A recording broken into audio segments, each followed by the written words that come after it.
السلام عليكم ورحمة الله وبركاته. بسم الله الرحمن الرحيم. الحمد لله رب العالمين، والصلاة والسلام على رسول الله وعلى آله وأصحابه وأتباعه الفائزين برضا الله. أما بعد. സ്നേഹമുള്ള സുഹൃത്തുക്കളെ, സഹോദരന്മാരെ, ഇന്ന് സോഷ്യൽ മീഡിയയിലൊക്കെ വ്യാപകമായി പാറിപ്പറന്ന് നടക്കുന്ന ഒരു മെസ്സേജാണ്, മരണപ്പെട്ട വ്യക്തിക്ക് വേണ്ടി അന്നേ ദിവസം ഒരു പ്രത്യേകമായ നിസ്കാരം നിർവഹിക്കാനുണ്ട്. അത് നിർവഹിക്കാൻ പറ്റുമോ? അതിൽ പ്രത്യേകമായ സൂറത്തുകളും പ്രത്യേകമായ ശൈലികളുമൊക്കെ ഉണ്ട് എന്നൊക്കെ ആവശ്യപ്പെട്ടുകൊണ്ടും എന്നൊക്കെ വിശദീകരിച്ചുകൊണ്ടും ഇതിന്റെ സത്യസന്ധത എത്രമാത്രമാണ് എന്ന് വിശദീകരിക്കാൻ ആവശ്യപ്പെട്ടുകൊണ്ട് സോഷ്യൽ മീഡിയയിലുണ്ട്. വ്യക്തിപരമായിട്ട് എന്നോട് ഒരുപാട് ആളുകൾ അതിനെക്കുറിച്ച് ആവശ്യപ്പെട്ടു, അതിന്റെ വസ്തുത എന്താണ്, കാര്യങ്ങൾ എന്താണ് എന്ന് വിശദീകരിക്കണമെന്ന്. അപ്പൊ അതടിസ്ഥാനത്തിലാണ് അതിനെക്കുറിച്ചൊരു വിശദീകരണത്തിലേക്ക് പോകുന്നത്. മരിച്ച മയ്യത്തിന് വേണ്ടി അന്ന് രാത്രി വലിയ ഭയങ്കരമായ ഒരു രാത്രിയാണ് അദ്ദേഹത്തിനുള്ളത് എന്നും അതുകൊണ്ട് അത്രമാത്രം ശക്തമായ പ്രതിസന്ധിയുള്ള ഒരു രാത്രിയെ അതിജയിക്കാൻ അദ്ദേഹത്തിന് വേണ്ടി അദ്ദേഹത്തുമായി ബന്ധപ്പെട്ട കുടുംബാംഗങ്ങളോ മറ്റോ എന്തെങ്കിലും അമലുകൾ ചെയ്തുകൊണ്ട് അദ്ദേഹത്തിനെ രക്ഷപ്പെടുത്താനും അദ്ദേഹത്തിനു ഉണ്ടാകുന്ന പ്രതിസന്ധികളിൽ നിന്ന് കരകയറാനുമുള്ള ഒരവസ്ഥ ഉണ്ടാക്കാം എന്ന് ഉത്ബോധിപ്പിക്കുന്നതാണ് ആ മെസ്സേജുകളൊക്കെ. ഇന്നത്തെ കാലത്ത് നമ്മൾ ചിന്തിക്കുമ്പോൾ ഒരു ആരാധനയെ സംബന്ധിച്ചിടത്തോളം ഇങ്ങനെയുള്ള ആരാധനകൾ എവിടെയെങ്കിലും ഉദ്ധരിക്കപ്പെട്ടിട്ടുണ്ടോ?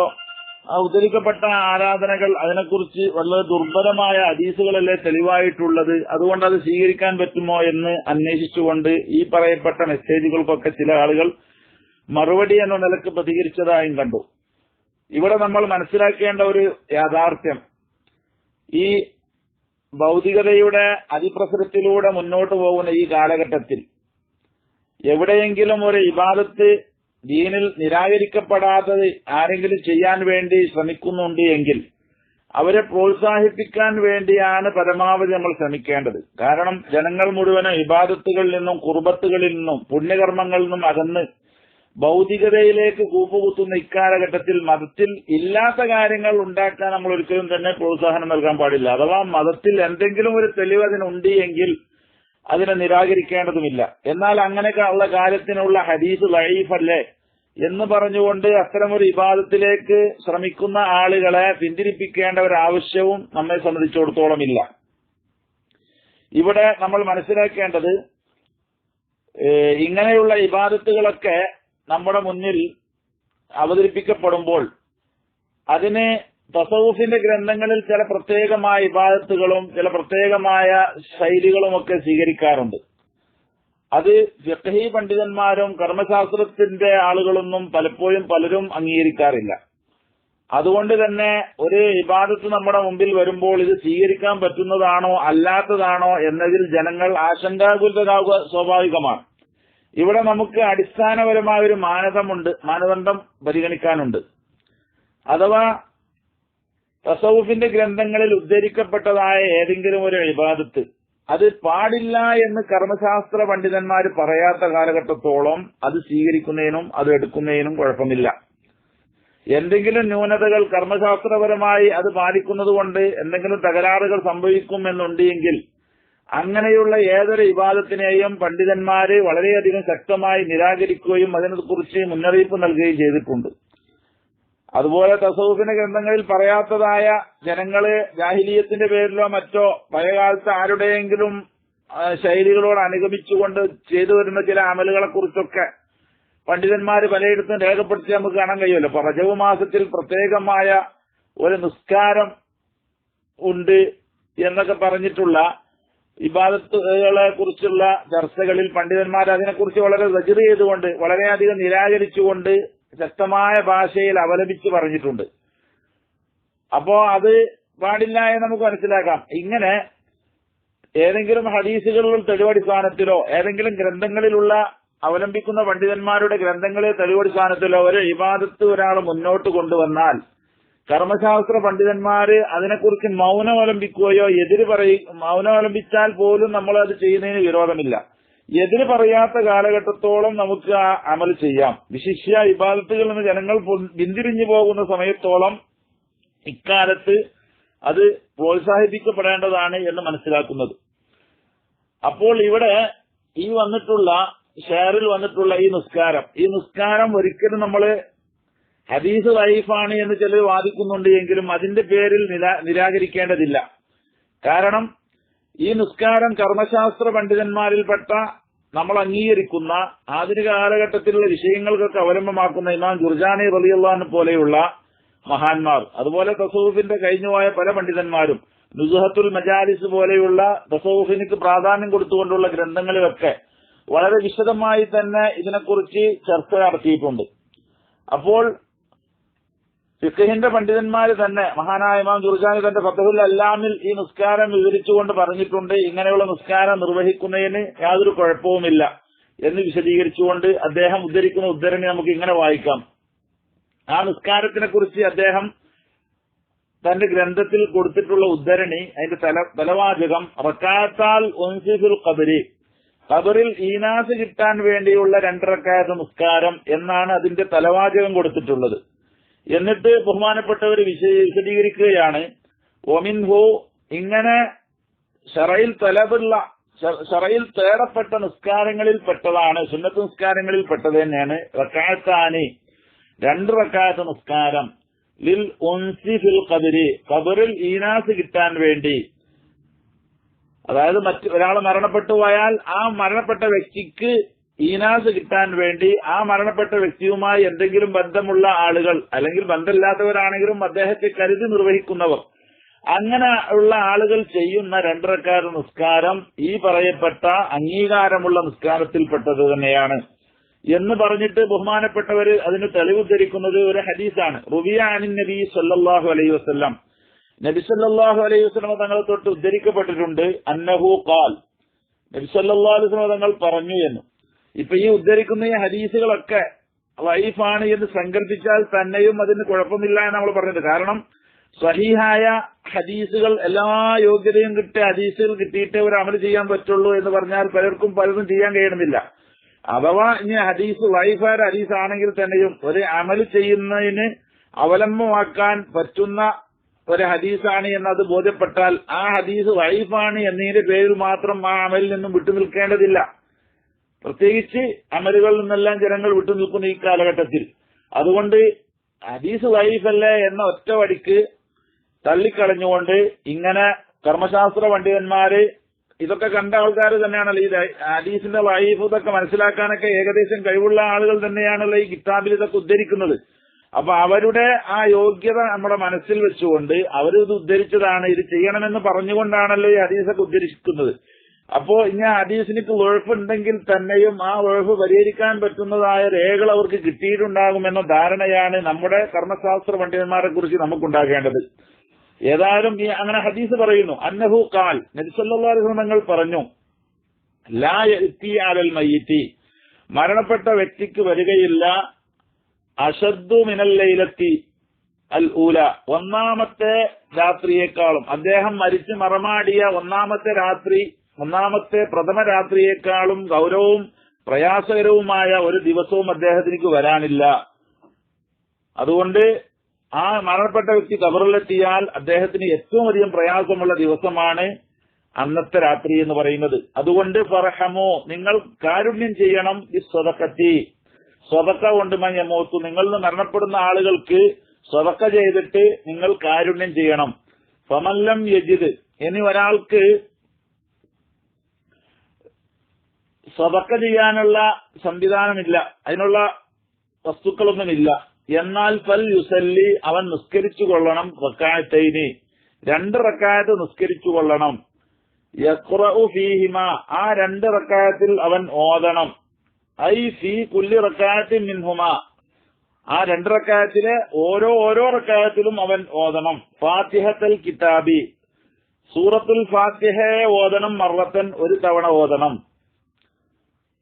ആയത്തുൽ കുർസിയെ ഓതണം, മറത്തൻ, ഒരു തവണ, അൽഹാക്കുമുത്തക്കാസുർ, അൽഹാക്കുമുത്തക്കാസുർ എന്ന സൂറത്ത് ഓതണം മർറത്തൻ ഒരു തവണ. ഖുൽ ഹുവല്ലാഹു അഹദ്, ഖുൽ ഹുവല്ലാഹു അഹദ് എന്ന സൂറത്ത് ഓതണം 10 മർറാത്തിൻ 10 തവണ. ഹദീസാണ് ഉദ്ധരിക്കുന്നത്. അപ്പൊ ഈ ധർമ്മശാസ്ത്ര പണ്ഡിതന്മാരൊക്കെ ഇത് ഉദ്ധരിച്ചിരിക്കുന്നല്ലോ എന്ന് പറയുന്നത് ഇങ്ങനെയുള്ള ഹദീസുകൾ ഇതിനെ ഈ ഖുൽ ഹുവല്ലാഹു അഹദ് 10 തവണ ഓതണം എന്ന് തന്നെ വന്നതുകൊണ്ടാണ്.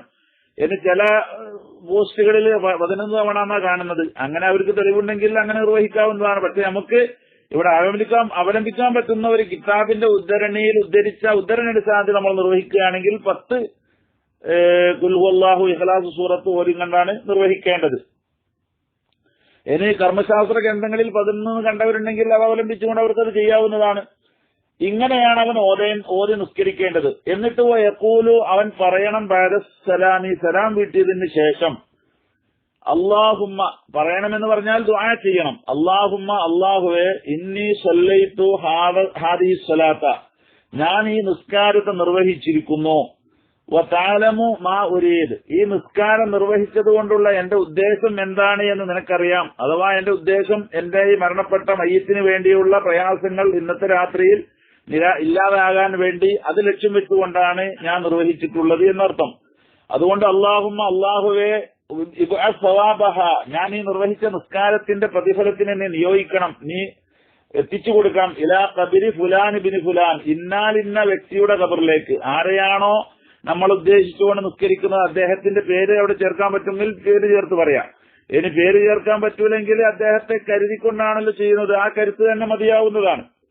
അങ്ങനെ ഒരാൾ ദുആ ചെയ്യുകയും ചെയ്യണം. അങ്ങനെ ദുആവും കൂടി ചെയ്താൽ ഫയബഅസുല്ലാഹു, അല്ലാഹു നിയോഗിക്കുന്നതാണ് മിൻ സാഅതിഹി, അദ്ദേഹം അവിടെ പ്രാർത്ഥന ഈ നിസ്കാരം നിർവഹിച്ച ആ സമയം മുതൽ ഇലാ ഖബരിഹി, ആ മരണപ്പെട്ട വ്യക്തിയുടെ ഖബറിലേക്ക് നിയോഗിക്കുന്നതാണ് അൽഫ മലക്കിൻ, 1000 മലക്കിനെ നിയോഗിക്കുന്നതാണ്.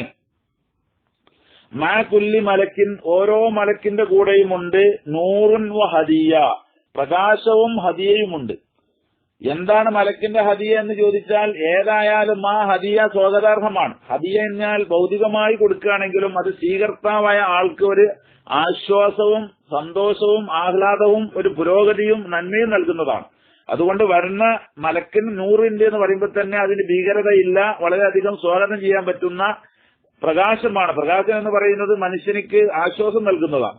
അപ്പൊ ആ മലക്കിന്റെ സാന്നിധ്യം തന്നെ ഒരു ആശ്വാസമാണ്. ആ മലക്കിന്റെ കയ്യിലുള്ള ഹദിയാണുള്ളത്. അത് നമുക്ക് ആസ്വദിക്കാനുള്ള ഒരു നമുക്ക് സ്വീകരിക്കാൻ പറ്റിയ ഒരു സാധനം തന്നെയാണ് എന്നും മനസ്സിലാക്കും. ആ മലക്കിന്റെ പണി എന്താണ്? യൂനിസുഹു, ആ മലക്ക് ഈ വ്യക്തിയെ ഈനാസാക്കും, നേരമ്പോക്കാക്കും. ഇലാ അൻ യുൻഫഖ ഫിസ്സൂർ, സൂർ എന്ന കാലത്തിൽ ഊതപ്പെടുന്നത് വരെ, എന്ന് വെച്ചാൽ ഖിയാമത്ത് നാൾ വരെ. അപ്പൊ ഖിയാമത്ത് നാൾ വരെ ഖബറിൽ സാന്നിധ്യമായി മലക്കുണ്ടാവുകയും മലക്കൊന്ന് പോയി കിട്ടിയാൽ മതിയായിരുന്നു എന്ന് വിചാരിക്കുന്ന രീതിയിലുള്ള മലക്കല്ല. മലക്ക് നമ്മളെ ഈനാസാക്കിക്കൊണ്ടായിരിക്കുന്നത്. അപ്പൊ ഒരാൾ നമുക്ക് ഖബറിലോ എവിടെ ഏകാന്തനായി നമ്മൾ ജീവിക്കുന്ന സമയത്ത്, താമസിക്കുന്ന സമയത്ത് ഒരാള് അവിടെ ഉണ്ടെങ്കിൽ നമുക്ക് ശല്യമില്ലാത്ത രീതിയിൽ നമുക്ക് എല്ലാ നിലക്കും വിറ്റടിക്കുന്ന, അതുപോലെ നമ്മളെ ഈനാസാക്കുന്ന, നമുക്ക് കഥ പറയുന്ന, നമ്മുടെ ഒരു രസത്തിലൂടെ നമ്മുടെ സമയങ്ങൾ ചെലവഴിക്കാൻ പറ്റുന്ന ഒരാളുണ്ടാകുന്നത് നമുക്ക് ആനന്ദമാണ്. അദ്ദേഹം പിരിഞ്ഞു പോകുന്നത് നമുക്ക് വിഷമമാണ്. എന്നാൽ ഈ മലക്ക് നമ്മെ ഈനാസാക്കി നമ്മളെ സന്തോഷിപ്പിച്ചാണ് അവിടെ നിൽക്കുന്നത്. അങ്ങനെയുള്ള മലക്കിനെ അള്ളാഹു നിയോഗിക്കും എന്നാണ് പറഞ്ഞത്. അപ്പോൾ ഈ നിസ്കാരം നിർവഹിക്കുന്നവർക്ക് തെളിവിന് ഇത് ധാരാളം മതിയതാണ്.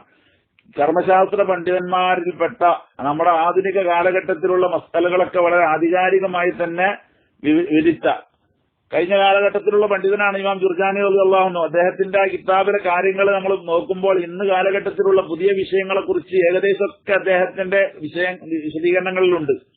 അപ്പൊ അങ്ങനെയുള്ള ഒരു പണ്ഡിതന്റെ കിതാബാണത്. ഈ കിതാബിൽ ഈ നിസ്കാരത്തിനെ വളരെ വ്യക്തമായി പ്രതിപാദിക്കുകയും അതിനൊരു തെളിവായ ഹദീസ് ഉദ്ധരിക്കുകയും ചെയ്തിട്ടുണ്ട്.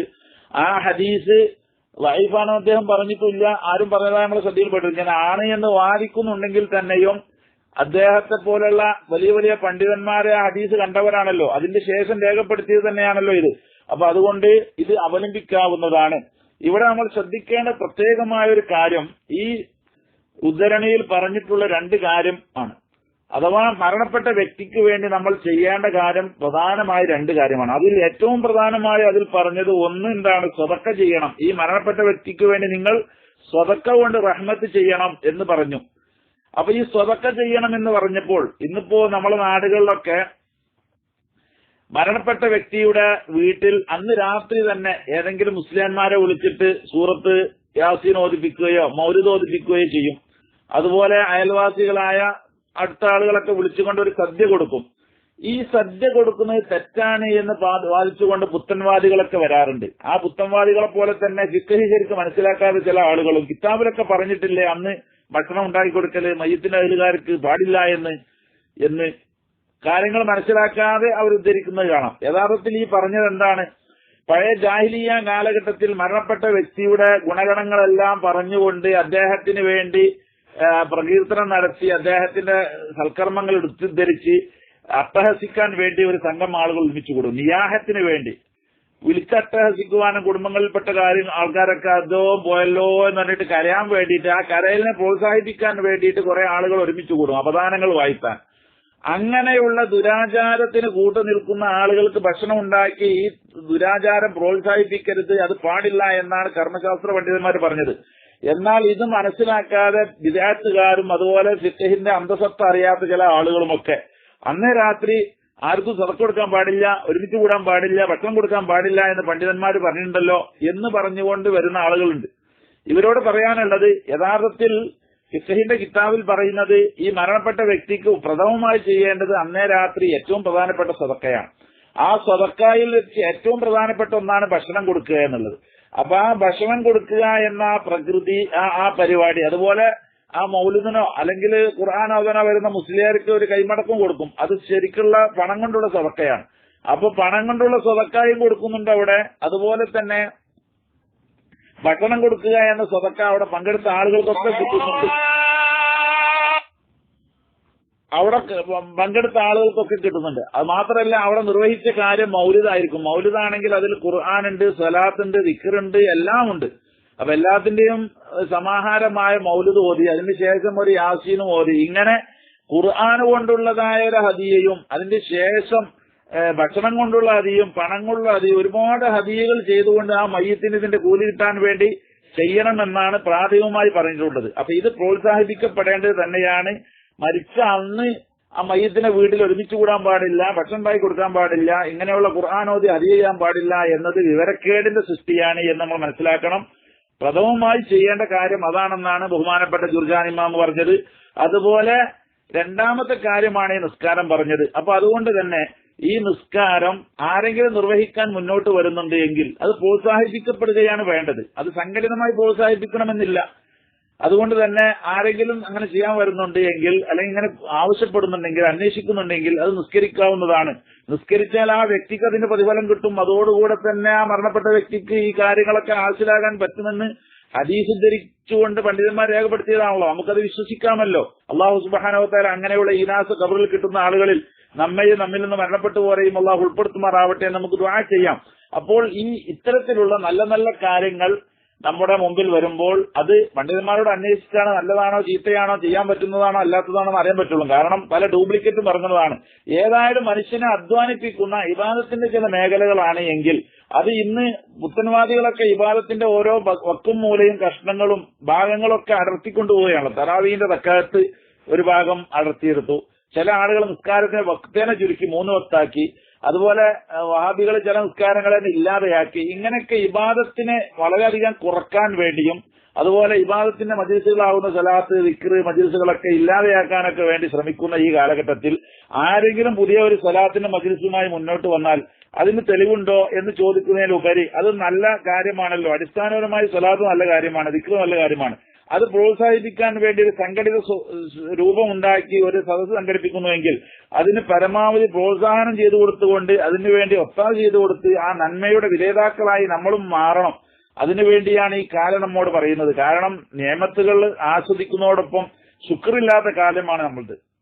അതുകൊണ്ട് ഇങ്ങനെയുള്ള സമയങ്ങൾ കുറച്ചെങ്കിലും അതിലേക്ക് ചെലവാക്കി അള്ളാഹു നമുക്ക് ചെയ്തിരുന്ന ഈ നിയമത്തുകൾക്കൊക്കെ ഒരു പരിധിവരെയുള്ള ഒരു നന്ദിയെങ്കിലും ചെയ്യാൻ ഈ ഒരുമിച്ച് കൂടലുകളും ഈ സദസ്സുകളും ഈ വേദികളും ഈ ഇബാദത്തുകളും ഈ കുർബത്തുകളും ഒക്കെ കാരണമായാൽ നമ്മൾക്ക് നാളെ മഹ്ശറിൽ അതിന്റെ പ്രതിഫലം കിട്ടും. അല്ലാഹു സുബ്ഹാനഹു വ തആല അത്തരത്തിൽ പ്രതിഫലം കിട്ടുന്ന ഒരു പ്രവൃത്തിയാക്കി ഇത്തരം നിസ്കാരം ആരാധനകളുമായി മുന്നോട്ട് വരുന്നവരെയും ഉൾപ്പെടുത്തുമാറാവട്ടെ. ഇത്തരം നല്ല കാര്യങ്ങൾ പ്രോത്സാഹിപ്പിക്കുവാനും അത് ചെയ്യുവാനും അള്ളാഹു നമുക്ക് തൗഫീഖ് നൽകുമാറാവട്ടെ.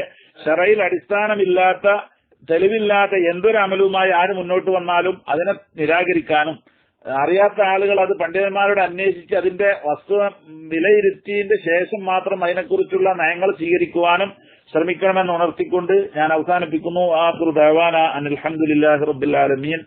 അസ്സലാമു അലൈക്കും വറഹ്മത്തുള്ളാഹി വബറകാതുഹു.